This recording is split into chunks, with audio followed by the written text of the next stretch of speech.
Você vai ouvir agora o podcast do Super Review Time, a sua hora de rever o que não viu. Acesse superreviewtime.blogspot.com.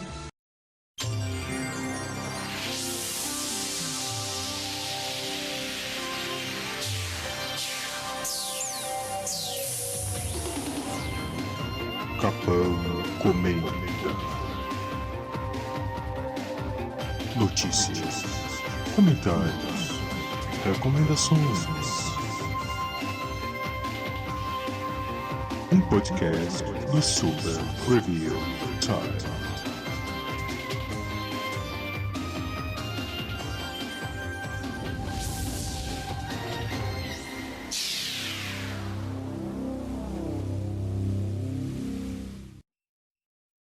Olá, sejam bem-vindos a mais um Capão Comenta, o podcast do Super Review Time. Eu sou o Capão Katsuragi, do SRT.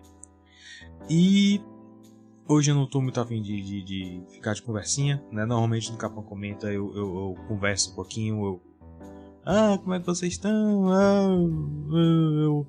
Eu comi torta recheada de queijo, sabe?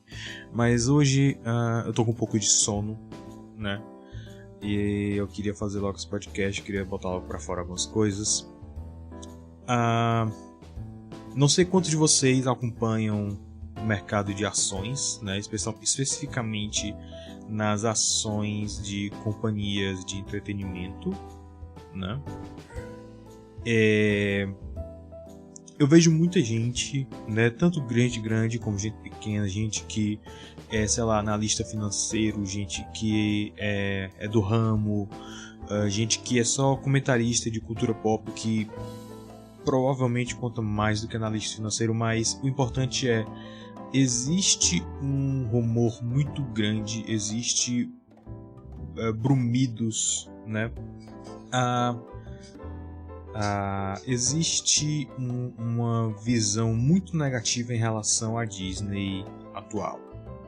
A Disney como um todo, na verdade. Alguns até dizem que a Disney pode vir a falir. Alguns até dizem que a Disney pode vir a ser vendida para a Apple. E eu não acredito que a Disney possa ser vendida para a Apple. A gente vai conversar um pouco sobre isso. Mas sim, a Disney está em rota de colisão consigo mesma. A Disney está falindo, não se enganem, a Disney está em rota de falência, mas o problema da Disney é o mesmo do Brasil, é muito grande para fracassar, né? E vai passar o avião, tô nem aí.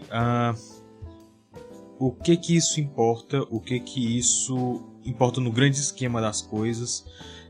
E por que eu acho que o fato da Disney estar falindo pode ser uma coisa boa? Certo?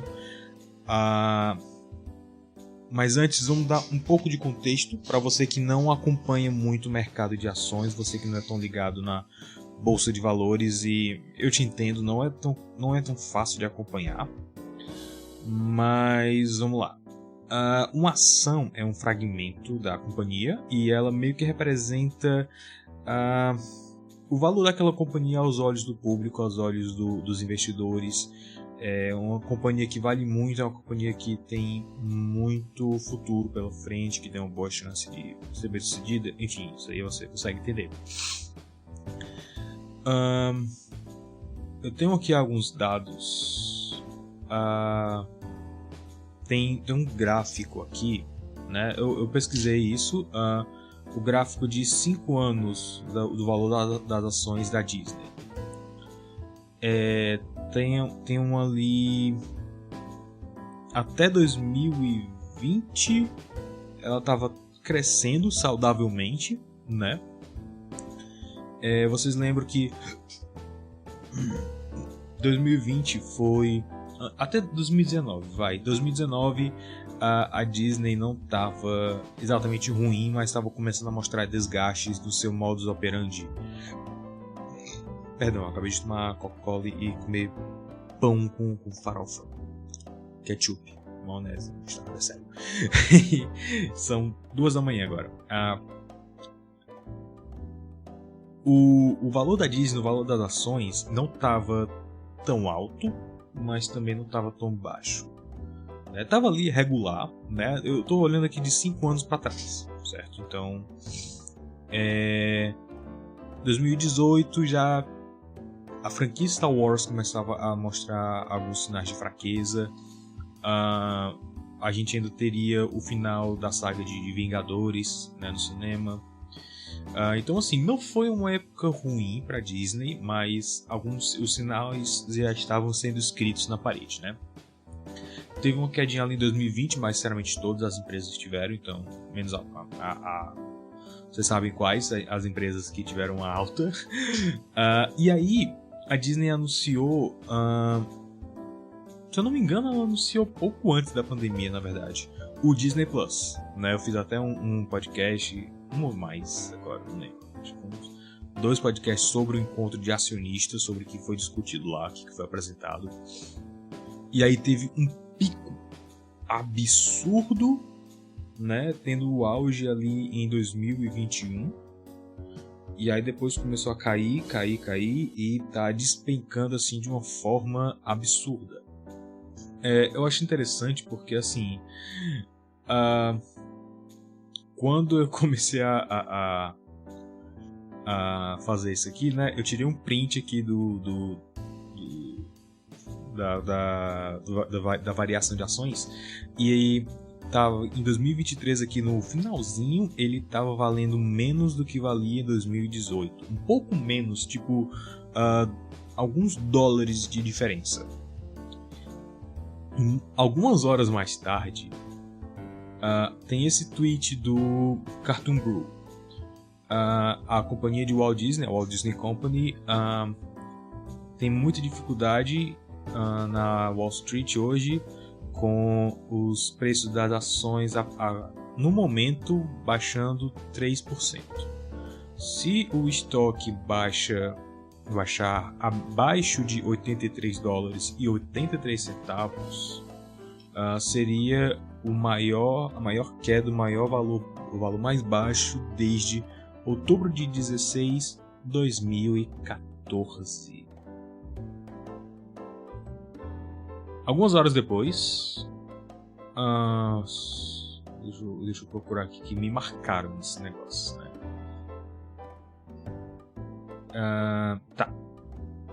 Me marcaram aqui o preço da Disney estava em $83,11. Tem uma queda livre. O gráfico da ação da Disney é uma queda livre. Quando o Cartoon Brew fez o outro tweet subsequente a isso, estava em 82,54. Ou seja, baixou um pouco mais ainda. E deixa eu ler aqui. O preço de ação da Disney fechou não apenas numa baixa de 52 semanas, mas o menor preço desde 2014. Então se cumpriu aquilo que tinha previsto. 9 anos de zero crescimento e muitos investidores institucionais irritados. A companhia precisa corrigir a sua rota rápido.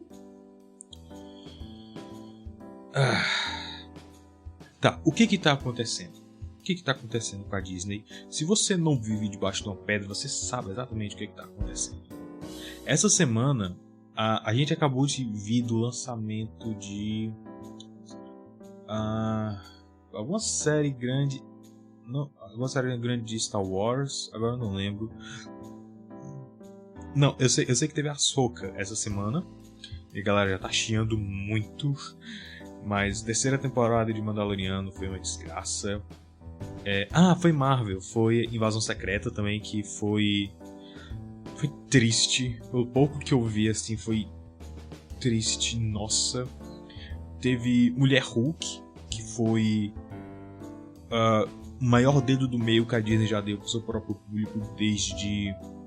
talvez não tão grande quanto o remake de Rei Leão, mas foi um dos maiores, top 5, fácil. E também teve o lance da Disney ter tirado a programação original do Disney Plus.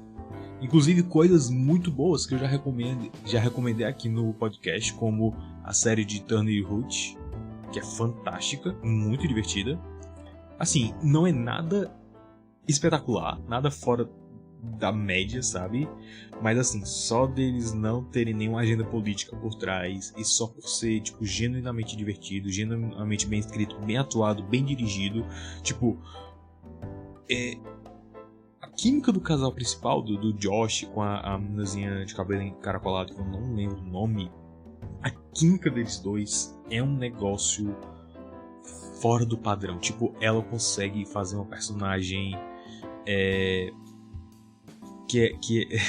ela é meio tímida, ela meio se enrola nas palavras, mas ela claramente tem um pouco de domínio expressivo. É um negócio que eu nunca vi na minha vida, é fantástico.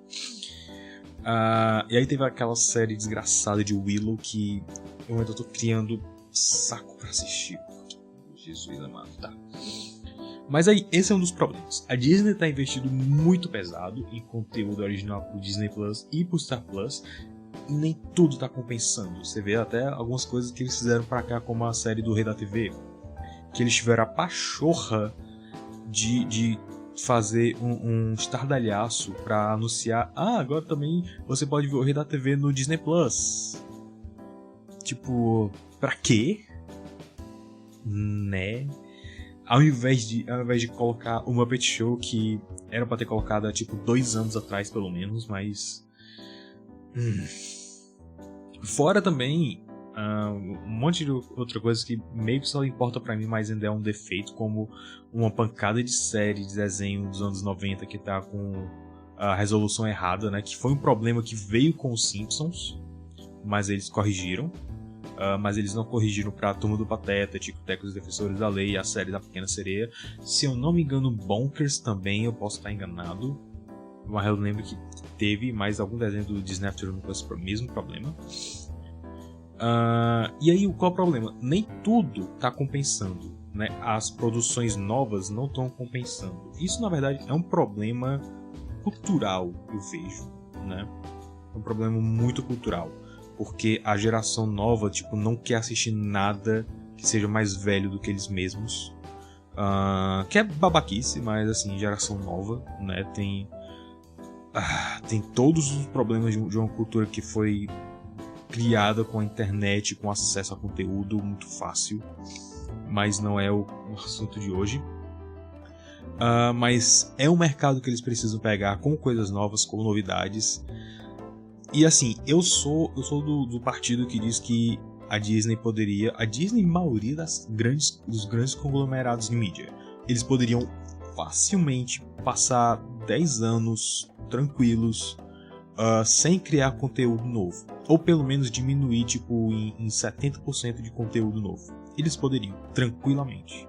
É só saber como marketear coisa antiga para a geração nova e para a geração antiga que talvez não saiba que exista, né? Mas também é um assunto para outro dia. E aí o que acontece? Todo esse investimento pesado que eles estão fazendo em conteúdo novo e original não tá... Isso é show, droga.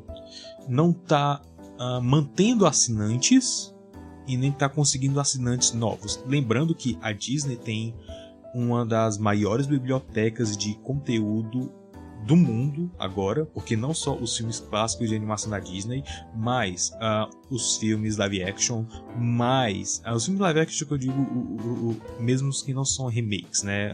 Tron, Black Hole, aqueles filmes da Poliana, sei lá, mas também tem os filmes da Fox, né? Tem Esqueceram de Mim, tem Hello Dolly, tem The Sound of Music, tem Cleópatra, sei lá, Duro de Matar, tem um monte de filme de espionagem, de ação, de comédia romântica, tem uma infinidade tão imensa de conteúdo que a gente não tem ideia, fora os filmes da Touchstone, que eles não lançam todos por algum motivo, né? Eles tiveram uma queda imensa na Índia também, que é preocupante porque é praticamente no país onde nasceu o Disney Plus, né? Vocês lembram que eles compraram o Hotstar e transformaram o Hotstar no Disney Plus, basicamente usaram a tecnologia do Hotstar para fazer o Disney Plus. E fora também que é um mercado absurdo de imenso, né? Muita gente. E assim, embora o zeitgeist cultural seja totalmente diferente, eu não consigo deixar de pensar em outros momentos igualmente difíceis para a casa do rato. E também de como eles superaram isso. Porque assim, nos anos 50, né, se você ler a retrospectiva do T. Walt que eu tenho escrevido, Capão, muito bom escritor de Walt, que eu tenho escrito no blog, retrospectiva T. Walt, eu quero voltar. Eu só tenho uns problemas para fazer a lista de novo, porque eu perdi a lista original de filmes, mas enfim. Enfim. Nos anos 50, né, teve o pós-guerra. E aí a Disney teve um pouco de dificuldade para voltar nos trilhos, né? E aí o que foi que fez a Disney realmente voltar assim a ter a atenção de todo mundo? Foi Cinderela. Aí depois de Cinderela veio Alice, veio Peter Pan, voltou os trilhos. A Cinderela trouxe um dos avanços para a Disney em termos de mercado, que foi quando o Walt criou a Disney Records, né, para poder gerenciar os royalties das músicas deles mesmos. E aí nos anos 80 a gente teve o que é o mais parecido que eu vejo com a nossa realidade atual, né, que foi a Odisseia recontada até hoje de tantas maneiras diferentes sobre os mesmos eventos. Michael Eisner salvou a Disney do caçador de empresas Saul Steinberg. E o mesmo Michael Eisner quase a destruiu, se não fossem os esforços do Roy Disney Jr. Eu nunca lembro se é Roy O. Disney ou Roy E. Disney, porque assim, o Walt tinha um irmão, Roy Disney, e o filho do Roy é que ficou sendo o chairman da companhia, né, depois que os dois irmãos Disney faleceram. Um pouco de contexto. Saul Steinberg, ele era um acionista da Disney, mas ele também era um caçador de empresas, né? Qual era a ideia? Ele comprava as ações das empresas, ia comprando mais e mais e mais, até um ponto que ele tinha o suficiente para ser dono da companhia. Eu estou resumindo bem, de forma bem didática, tá? E aí o que ele fazia? Ele vendia partes das empresas separado, porque elas valiam mais separadas do que juntas na empresa, entendem? Então, qual era o plano dele com a Disney? Era, vou comprar mais e mais ações da Disney, aí eu vou vender a biblioteca do estúdio de animação para, sei lá, para Warner, eu vou vender a gerência dos parques temáticos para Universal, e, enfim, esse era o plano dele. Roy Disney fez a campanha Salve a Disney, e aí eles convenceram o Michael Eisner a comprar as ações do Saul Steinberg, começaram a vender, fazer a troca, e contrataram o Michael Eisner como CEO da Disney. E ele foi quem trouxe, que tirou a Disney da Era Sombria, né? Que levou a Disney para Renascença com A Pequena Sereia, e Aladdin, e Bela e a Fera, e também várias outras coisas, né? Ele elevou a Todd Stone. A Todd Stone foi criada pelo genro do Walt Disney, o Ron Miller, e foi criado justamente porque a Disney está perdendo muito mercado para jovens adultos e adultos, né, gente que gosta de filme de ação, filme de comédia, drama, suspense, enfim. Eles começaram a fazer filmes assim pela Touchstone. E o Michael Eisner elevou a Touchstone com a estratégia de pegar a galera da televisão para fazer filmes, porque era mais barato e era gente que estava precisando renovar a carreira. E com isso era um contrato muito generoso para esses artistas, né? E aí depois que o Michael Eisner, depois de muitas coisas, a morte do Frank Wells, que era o braço direito dele, ele ficou muito abalado, muito abalado. Eu acho que quando o Frank Wells faleceu naquele acidente, o Michael Eisner meio que, sei lá, cara, ligou alguma coisa na cabeça dele. Ele ficou muito insuportável politicamente falando, assim, relacionalmente falando, né? Ninguém conseguia conversar com ele direito. Ele não conseguia mais conduzir a empresa, né? Ele não conseguia mais fazer aquela política básica, né?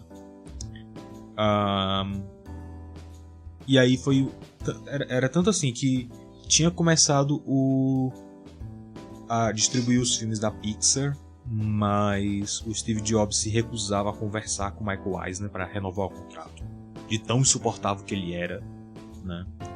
E fora vários outros problemas. E aí o Roy Disney fez outra campanha, saiu a Disney, tirou Michael Eisner.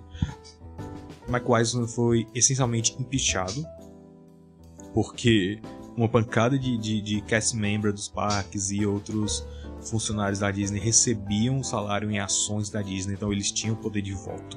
Então eles votaram para tirar o Michael Eisner. Literalmente o Michael Eisner foi pichado. É engraçado falar isso. E aí isso nos trouxe Bob Iger. Bob Iger, ele era um executivo da ABC, cresceu até virar presidente da ABC e depois ele se tornou CEO da Disney. Ele continua até hoje, mesmo depois de o Bob Chapek ter passado... Eu acho que ele não passou nem um ano. Eu acho que o Bob Chapek não passou nem um ano como CEO, não tenho certeza. Toda essa história nos trouxe ao Bob Iger, que é o atual presidente da Disney. E ele não consegue largar o osso. Ele é um grande problema da Disney. Ele tem realmente uma agenda maquiavélica por trás, não só culturalmente, porque todo Hollywood está contaminada, mas ele parece que está ativamente tentando destruir tudo aquilo que a Disney representa e representou durante todos esses anos, além de ser cookie clean, divertimento seguro, mas ao mesmo tempo de alto nível, sabe? Seguro para todo mundo. Ele tá querendo destruir isso, mas não só nesse sentido, ele quer destruir o legado do Walt Disney. É isso que os remakes têm feito ou tentado fazer, né? E por que ele quer fazer isso? Tem rumores e teorias de que ele quer de fato baixar o preço das ações da Disney para vender para Apple, que mais de uma vez na história apareceu como potencial compradora. Bem, não vamos esquecer disso. Teve mais de um momento que a Apple perigou comprar a Disney. Rumores, né? Tecnicamente, se a oferta não for absurda, os acionistas eles têm tipo o dever de sentar, conversar e analisar a proposta. Eu pessoalmente acho essa ideia insana e absurda, e que com certeza ia ser barrada por algum órgão regulador, sem dúvida nenhuma, porque assim, seria muito poder nas mãos de uma única empresa. E você pode argumentar que a Disney já é um monopólio, mas veja bem, quando a Disney comprou a Fox, houveram esses questionamentos, essa preocupação de que a Disney fosse se tornar um monopólio, e que foi inclusive algo que impediu a Disney de absorver alguns pedaços da Fox, alguns contratos específicos, como por exemplo a Fox Sports nos Estados Unidos, a Fox News, né? Tem outra coisa também agora que eu não estou lembrando, mas eu acho que o próprio nome Fox eles não podem mais usar, tanto é que eles mudaram o nome, né? 20th Century Studios, isso, e a 20th Century Television, e basicamente se tornou como uma outra subsidiária qualquer, né? Como uma, em termos de produtora, né? Como uma ABC Studios, como uma Touchstone, que eles não usam mais por algum motivo, eu não sei, eu não entendo. Mas por exemplo, a série de Turner & Hooch, embora tenha sido feita pela Disney, produzida pela Disney, lançada no Disney Plus, foi produzida pela 20th Century Television, assim como acho que praticamente todas as séries do Hulu, né, / Star Plus, que também é outra can of worms, porque o Hulu é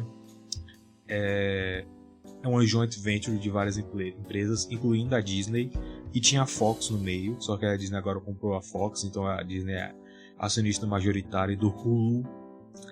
Então tem essa. Então, a Disney não conseguiu ser monopólio porque foi impedida de absorver tudo. Eu devia ter colocado o celular para... Ok, só um segundo.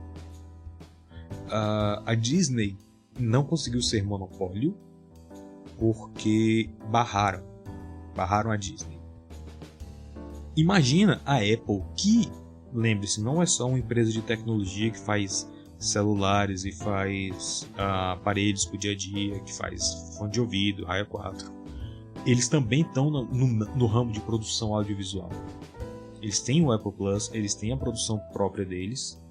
Então, eles comprarem a Disney seria um monopólio de fato. Seria muito perigoso, é inviável. Porém, se Bob Iger resolver dar uma de Saul Steinberg e vender a Disney aos pedaços, aí vamos precisar de um Michael Eisner. Talvez não o próprio Michael Eisner, mas um Michael Eisner, né? Aquele arquétipo que realmente eu não sei quem poderia ser. Mas, de novo, Bob Chapek foi demitido do nada, numa noite de domingo, enquanto o cara tava num show do Elton John. Não existem escrúpulos, não existem limites, não existe um acordo de cavalheiros, né? Bob Iger quer o poder e ele vai passar por cima porque ele pode. Ele é muito carismático, bizonho. Tá.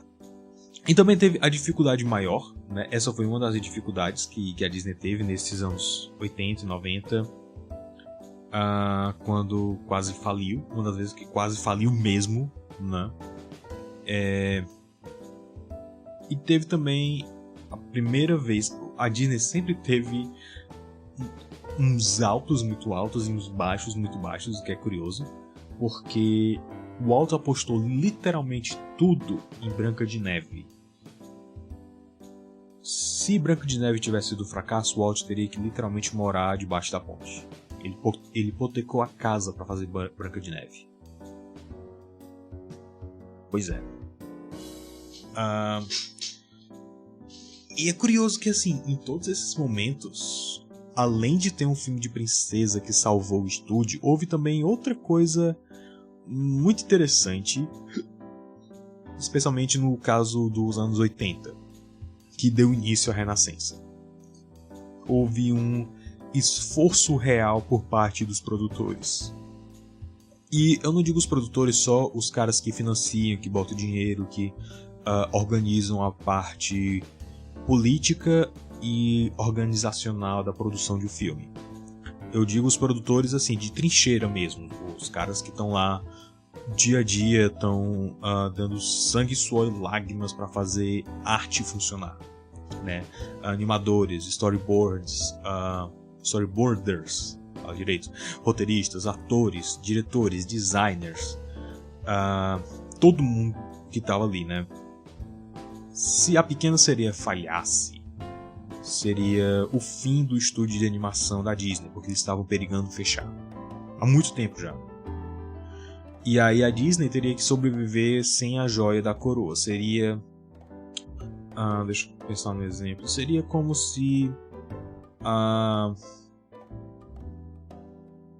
Caramba, cara, não tem outra coisa parecida. Não tem. Seria... O que eu pensei aqui seria como se a Warner seguisse sem fazer coisa nova dos Looney Tunes, mas eles passaram muito tempo sem fazer, né? O efeito produção de conteúdo novo Looney Tunes é uma coisa muito recente, mas enfim. E outra que Looney Tunes não é o pão com manteiga da Warner, né?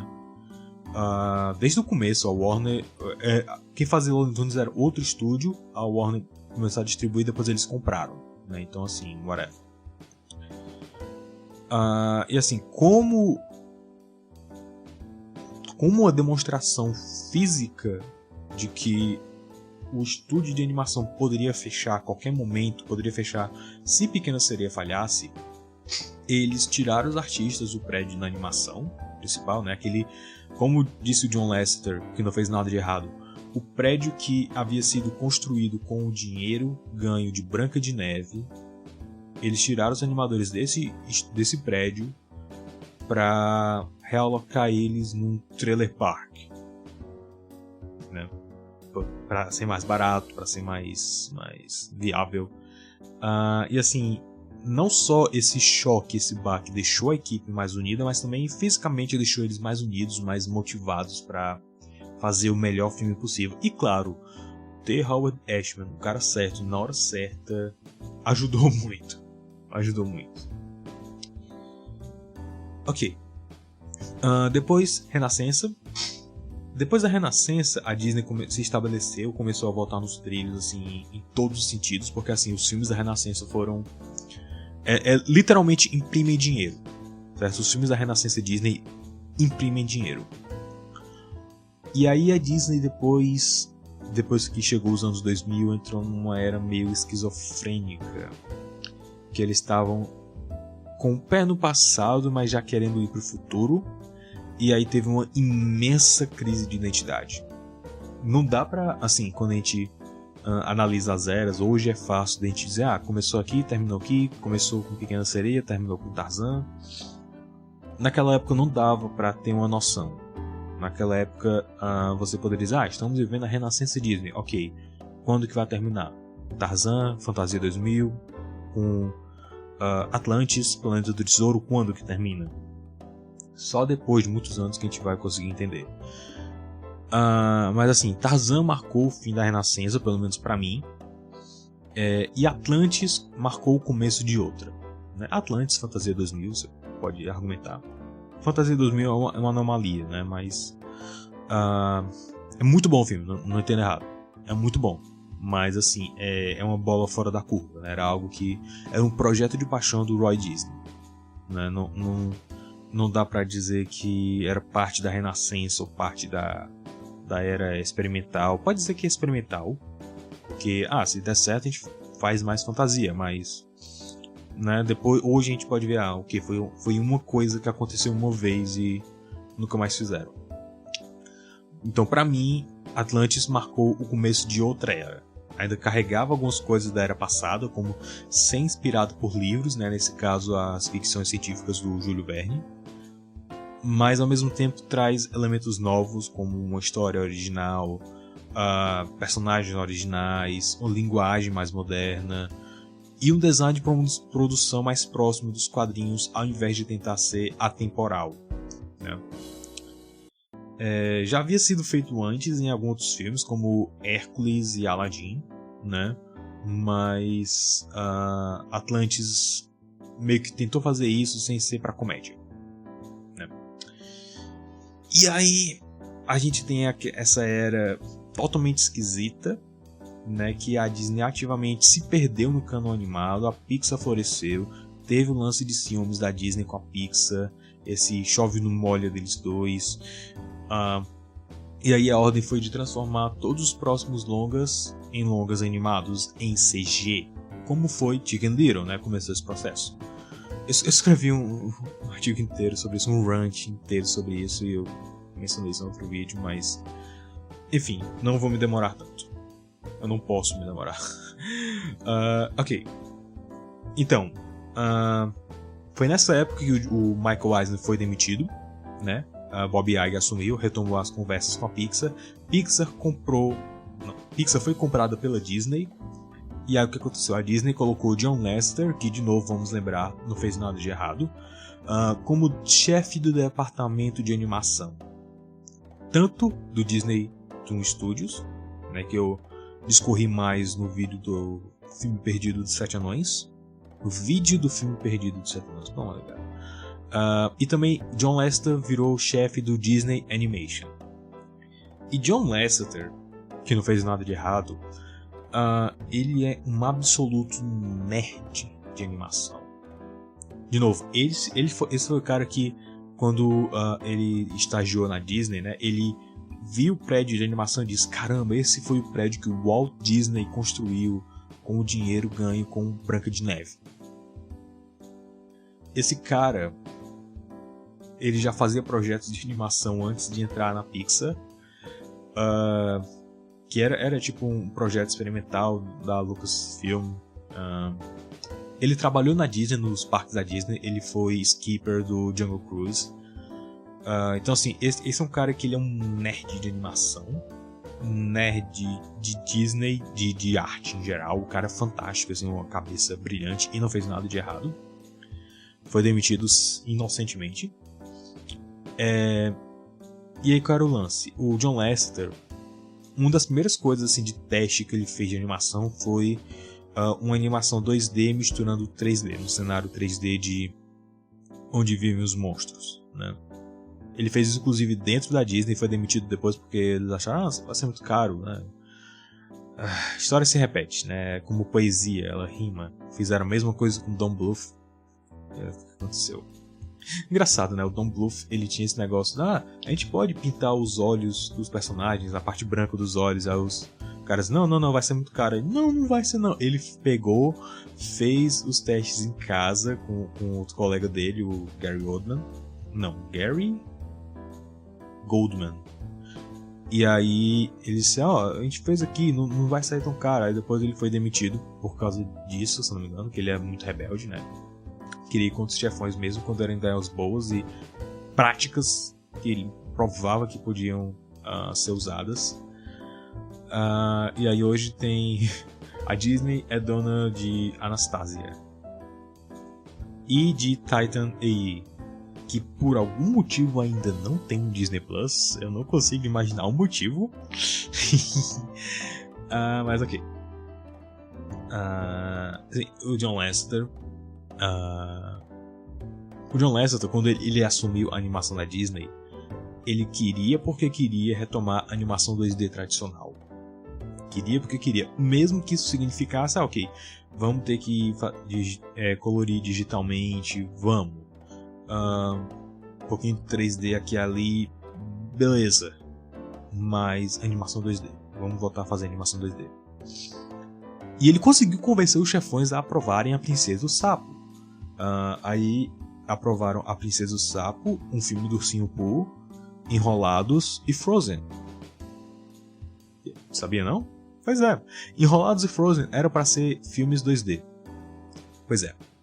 Inclusive, é interessante porque assim, daqui a pouco eu vou explicar melhor essa linha do tempo, mas Enrolados, quando eles cancelaram o projeto de Enrolados ser um filme 2D e Frozen, Enrolados assistindo você consegue ver que eles estavam indo muito avançado na produção, porque algumas cenas, a fotografia da cena é muito de filme 2D. Eu não sei explicar muito bem, né? Mas assim, 3D você tem mais liberdade de câmera, 2D tem mais cenas paradas, cenas na horizontal. Tem muita cena em Enrolados que assim, só poderia ser feita em filme 3D mesmo, né? Seria inviável fazer em 2D, não seria impossível, mas é inviável. Por exemplo, aquela cena que a Rapunzel e o Flynn tem que fugir naquele escoadouro de água das minas, sabe? Aquilo ali não daria pra fazer 2D. Teria que ser 3D, mas poderia ter sido feito com capas, né? Do mesmo jeito que fizeram tantas outras coisas. Fizeram uma escadaria em Pequena Sereia, a carruagem da Pequena Sereia também, que ela passeia na cidade. Fizeram a cena do baile, da Bela e a Fera, da dança deles. Fizeram as engrenagens de Ratinho Detetive, quase que eu dizendo Ratinho Crequeiro. O que mais que... Tarzan, né? Todo aquele surf nas árvores, aquilo ali é fantástico. A cena que o Quasimodo sobe na Catedral de Notre Dame, tudo isso poderia ter sido usado nessa cena. Beleza, mas tem muita cena também que é muito parada, muito horizontal, muito flat. A própria construção visual da cena é muito chapada. Não sei se vocês conseguem notar isso, como eu noto. Isso diz pra mim que esse filme foi muito longe em sendo puramente 2D. Só o cabelo da Rapunzel que seria 3D, pelo que eu entendi. Não consigo imaginar como seria. Eu queria muito que tivesse algum teste de animação disso, mas não achei. O filme do Ursinho Pooh foi feito né? Princesa do Sapo foi feito, mas aí quando a Princesa do Sapo fracassou miseravelmente, muitas coisas mudaram. Primeiro, Frozen e Enrolados agora seriam filmes 3D. Frozen você já nota que é puro 3D, foi feito com 3D em mente, não 2D. E o próprio marketing de Enrolados mudou, né? O filme antes ia se chamar Rapunzel. Eles mudaram para algo mais neutro, tipo Enrolados, que também tem o Flynn, ele é um herói, blá blá blá, tem ação, comédia, whatever. Por quê? Qual o problema? Princesa do Sapo deveria ser o filme que retomaria a animação 2D na Disney, né? Deixando o 3D para Pixar, do jeito que Deus planejou. É ideal, porque assim, Princesa do Sapo é um filme moderno, né? Tem poder de marketing, porque a primeira princesa negra da Disney tem sempre esse aspecto de marketing. Tem uma identidade visual própria. O fato dele não se passar na era medieval, e sim numa Nova Orleans, um estado americano, numa época mais recente, ali nos anos 20, né? Também tem isso.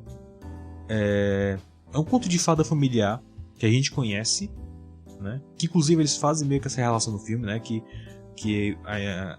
a Charlotte e a Tiana ouvem a história que a gente já conhece, então cria essa identificação. Só que o marketing desse filme foi horrendo. Apelava só pra meninas, não parece um filme interessante pra adultos, né? Nem assim. Ok, é um filme pra crianças, mas é bonito de ver, tem um valor artístico, como, sei lá, Nem Cavaca Tussa, que parecia ser pelo menos assim uma comédia engraçada, né?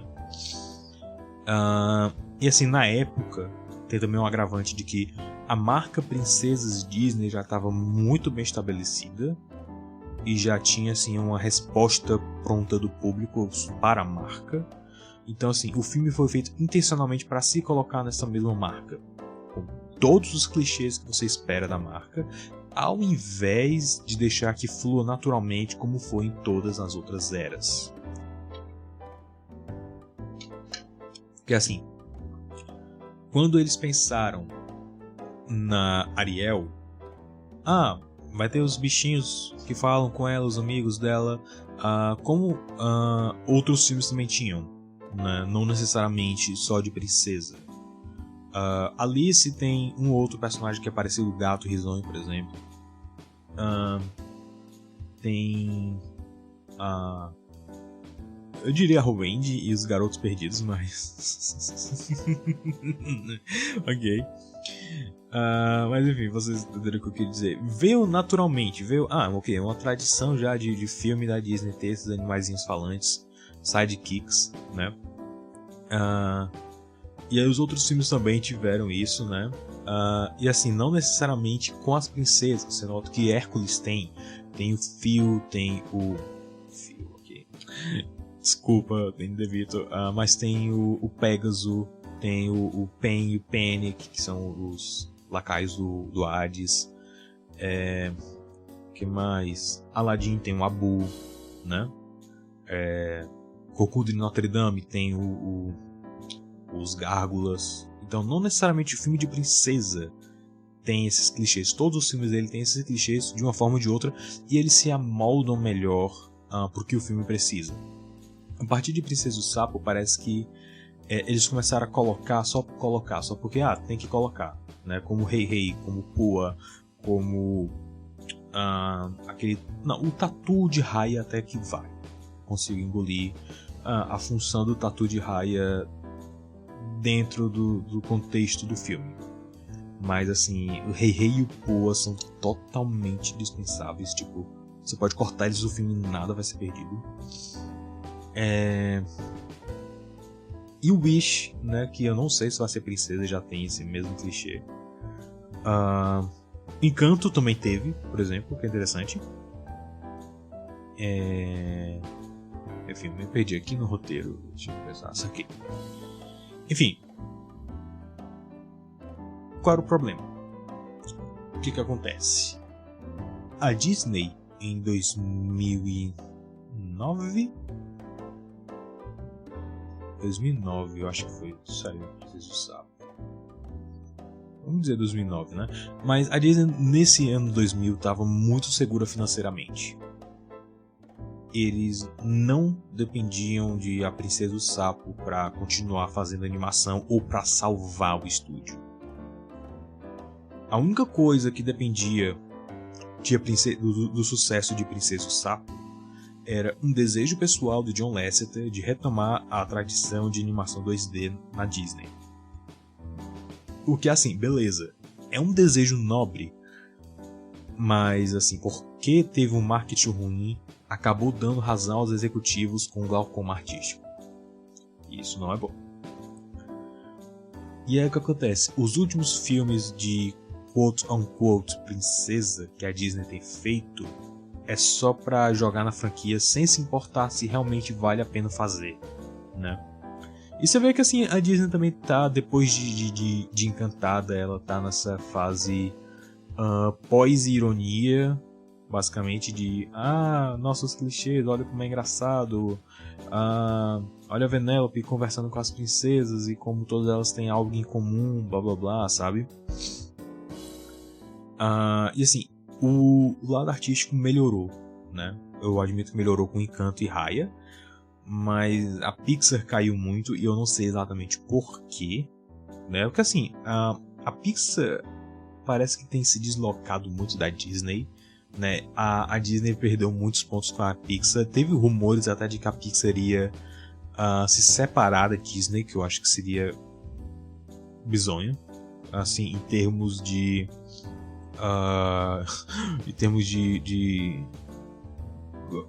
business, de governamentalidade da empresa. Eu não sei como isso aconteceria, mas eles estavam tendo uma gerência conflituosa, né, desprezo realmente por parte da Disney. Os filmes que eles faziam, Soul, que é um filme lindíssimo, é talvez um dos melhores filmes da Pixar, foi lançado direto no Disney Plus. Red também, que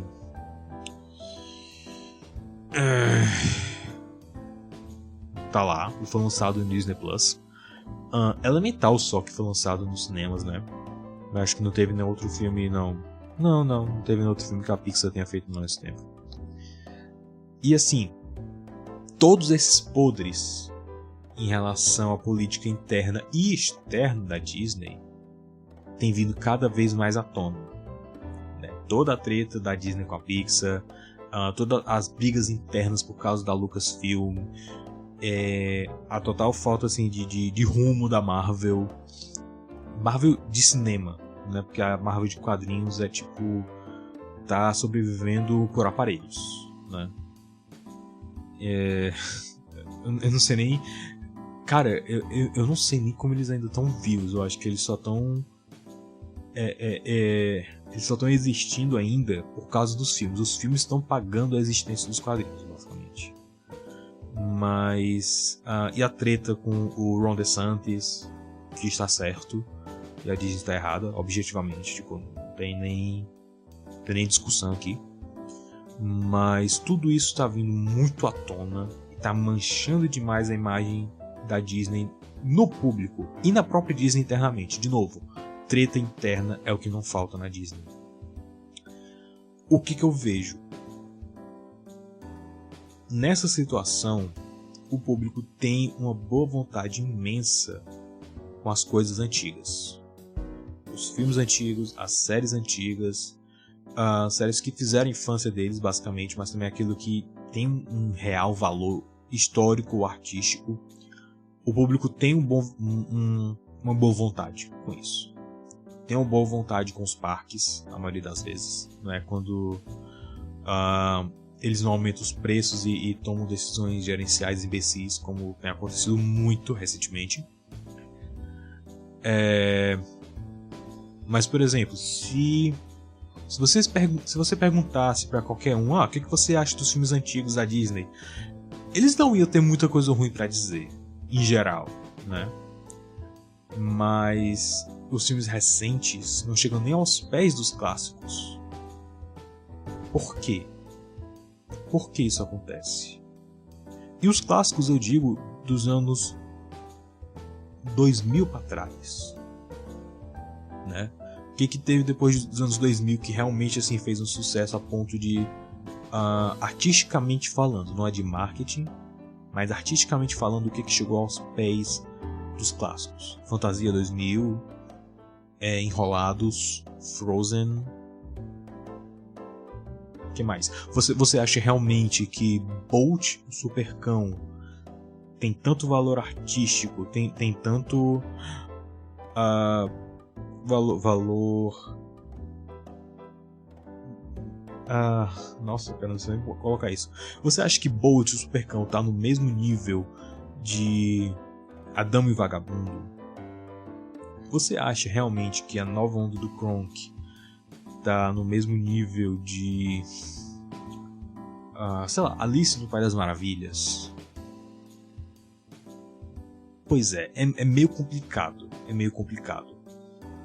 A nova onda do Imperador é bom, eu gosto, mas assim, a gente só gosta por causa da dublagem. A dublagem brasileira salvou aquele filme, de verdade.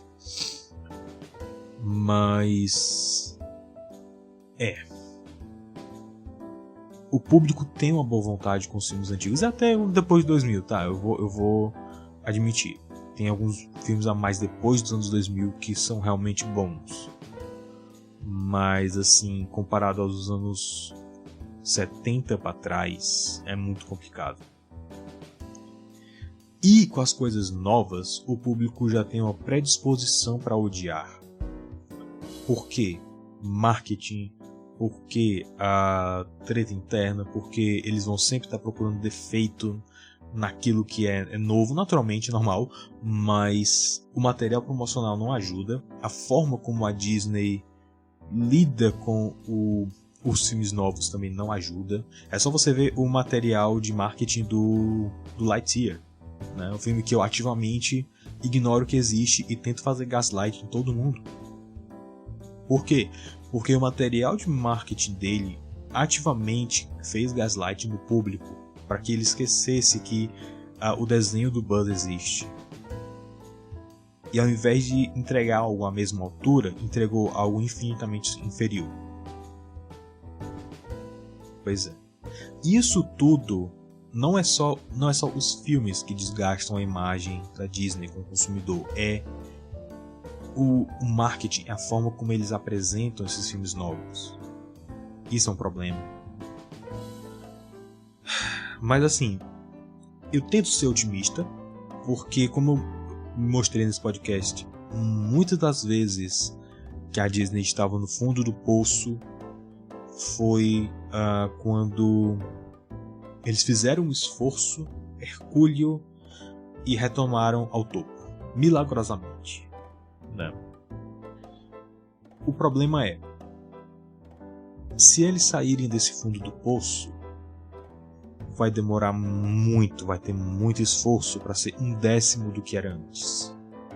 Eles perderam muita boa vontade do público, não só na Disney em geral, na Disney como branding, mas Star Wars, Lucasfilm, Indiana Jones, né? Aí Marvel, aí Pixar, e aí eu acho que os únicos que realmente não ligam é o afegão médio que só usa Star Plus, sabe? É o brasileiro mediano que usa pra ver esporte, ver filme de ação e bater na esposa às quartas-feiras. Mas todo o resto perdeu tanta boa vontade com o público que eles vão ter que ralar muito para retomar. Mas o problema é Bob Iger como CEO. Enquanto ele estiver lá, ele tá decidido a destruir ainda mais os valores do público dele, destruir a boa moral do público dele, sacrificar a qualidade dos filmes novos, sacrificar o legado do Walt Disney. Ele vai continuar injetando dinheiro onde não tem retorno, né? E cara. E assim, não sei se o problema é ele ou a mesa dos acionistas. Porque assim, teria uma forma. Tem rumores e há rumores. Eu já vi pelo menos 10 postagens de rumores que isso iria acontecer, mas até agora não tem nenhuma evidência de que a Disney tenha culhões de demitir Kathleen Kennedy. Se a Disney demitisse Kathleen Kennedy, seria uma prova cabal de que estão indo no caminho certo.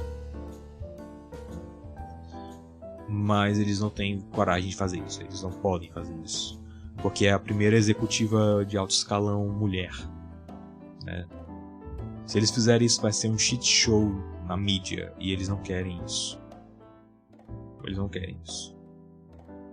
Mas essa é a mulher que está matando o legado de George Lucas, assim como o Bob Iger está matando o legado do Walt Disney.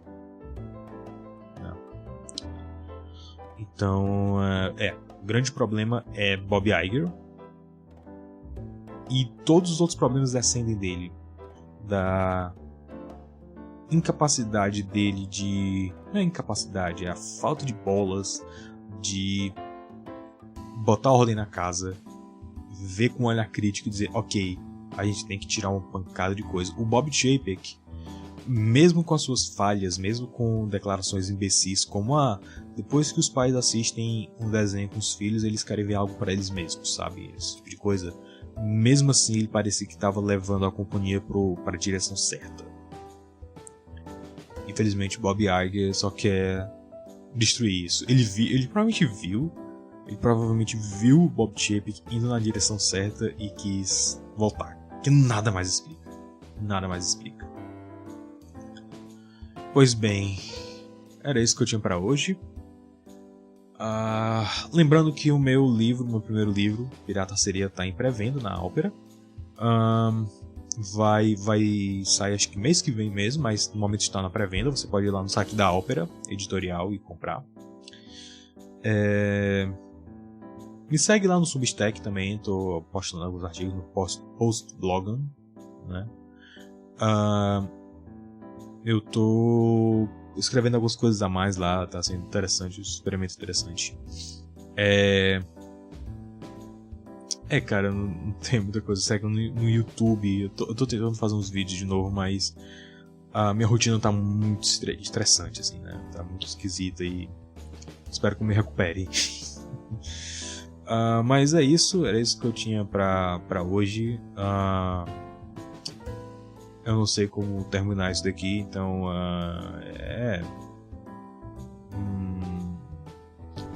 tomem sol. Eu sou o Kapan Katsuragi do Super Review Time. Até a próxima. Tchau.